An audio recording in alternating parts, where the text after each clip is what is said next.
நீங்கள் பாருங்க, இஸ்லாமிய மார்க்கத்தில் 5 கடமைகள் இருக்கு. நமக்கு எல்லாம் தெரிஞ்ச கலிமா, தொழுகை, நோன்பு, சக்காத்து, ஹஜ்ஜி. கலிமா டெய்லி நம்ம சொல்லணுமா காலையில் முடிச்ச உடனே? இல்லை, சொல்ல தேவை கிடையாது. நோம்பாளி அவருக்கு முடியலை, உடம்பு சரியில்லை, அவர் நோன்பை பிடிக்க வேண்டிய அவசியம் கிடையாது. ஜக்காத்து கொடுக்குறாரு, பணக்காரரா இல்லை ஏழ்மையா இருக்கிறார், அவரு கொடுக்க தேவையில்லை.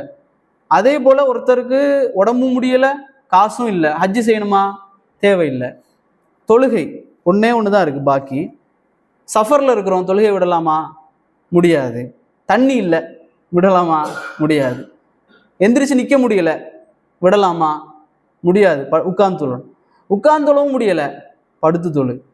எப்படியாவது நீ தொழுகை தொழுதுத்தான் ஆகணுங்கிற தொழுகையை நாங்கள் விட்டோம் அப்படின்னா, ரசூலுல்லாஹ் சொல்கிறாங்க, இந்த மார்க்கத்தில் இந்த உலகத்தில் கடைசியாக விடப்படுவது தொழுகை தான். கடைசியாக அதுவும் விட்டுருச்சுன்னா மறுமை நாள் வந்துடும்ன்றாங்க. கடைசியாக இந்த உம்மத்திலிருந்து விடப்படக்கூடியது தொழுகை.